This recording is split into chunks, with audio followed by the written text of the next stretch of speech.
We have a minute for mission this morning, and I invite Sam Umachi to bring that to us.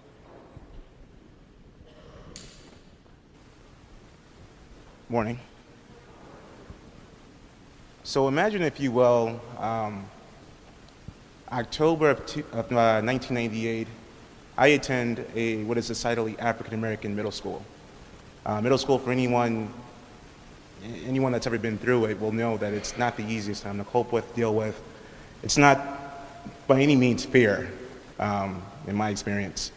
And I think, as I look back on my experience in middle school, I think it's fair to say that I suffered, or I was dealing with, depression from a number of different things that I was experiencing for the first time in my life, having to make my own friends who weren't thrust upon me due to proximity of the fact that our parents decided to send us to the school that was closest to the house. The fact that it was the first time that I was being judged on things like the clothes I wore to school, the grades I got, just a myriad of different things that I think was difficult for me to comprehend. So imagine I'm dealing with that, and my parents, in all exhaustive concern, decide that they want me to meet with the relatively new pastor here at church, who I've got very little faith can actually help me address or help me understand any of which that I'm going through. He shows up to school to pick me up, and instead of waiting for me to come to the car, he actually walks through the crowd of African American kids who, in the inner city, it's not nice. So you have this white gentleman walking up through a crowd of decidedly not welcoming children, comes to get me, and in that moment, I felt really concerned that he wouldn't take to what was happening, the chastisement that was sure to follow us as we walked through the crowd once we met up and walked back to his car. Sure enough, when he did pick me up, we walked to his car, and one of the kids let out, "Sam, is that your father?" And everybody laughed, and I could have died. Mark puts his hand on my back, smiles at me, and tells me it's all right, I was in middle school once, or he says something to that effect. We get in the car, and from there, his ability to relate to me in a way that I don't think any other adult at that time related to me was one of the defining moments of my young life. It was one of the defining moments of, for the first time I had an adult, we went to lunch at Pizza Hut. He let me order whatever I wanted. I even got an ice cream sundae or whatever. And he listened to me. And I think it was the first time that I got it that not everyone has all the answers. And I think I was looking for more answers to questions that I was having, and not just understanding that the questions themselves are the journey that is life. I think in that moment I got it, and I think that was the beginning of my faith.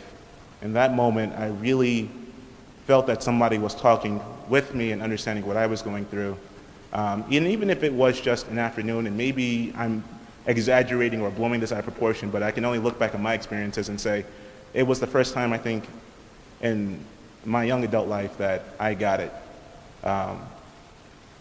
It touched me. I will say that I remember Mark having that same commitment to the rest of my three brothers. I remember Mark having that same commitment to all the youth at 4th Street, being able to nurture that inquisitive side of kids, being able to comprehend that there are going to be times that kids say things that you don't necessarily want to hear, or there are going to be times that kids say things that you don't necessarily think is appropriate, but knowing that that's part of the process of growing up. It was the first time I think I understood that it's okay to have questions. So with that, we come this weekend, obviously, I'm coming before you to ask, for your support to the Mark J. Keely Scholarship Fund, which is set up to give scholarships to Fort Street seniors in their last year of high school, the chance to pay for some miscellaneous charge, be it books, be it room and board for a semester, or something that the church can help to alleviate from that financial stress point. But more importantly, it helps to nurture that sense of knowledge, that sense of inquisitiveness, and to give kids an understanding that it's okay to go forth in life having questions, but always be looking, always be aspiring, and always want more. If you would, there's a handout that's in the bulletin that really describes Mark's last sermon, and also is really a call to action for the scholarship fund. I would encourage you to please reach out to members of the Memorial Committee to please help us shore up the funds so that we can continue to give kids, the 4th Street seniors here at this church, the financial support and assistance that the seniors before them have enjoyed. So with that, I thank you for your time, and it's beautiful weather that we're having out, so you all make sure that you enjoy it. Good day. Thank you, Sam, for sharing that with us. And I encourage all of you to contribute to the Mark Keely Scholarship Fund so that this part of Mark's legacy, a pastor of Fort Street Church, does continue.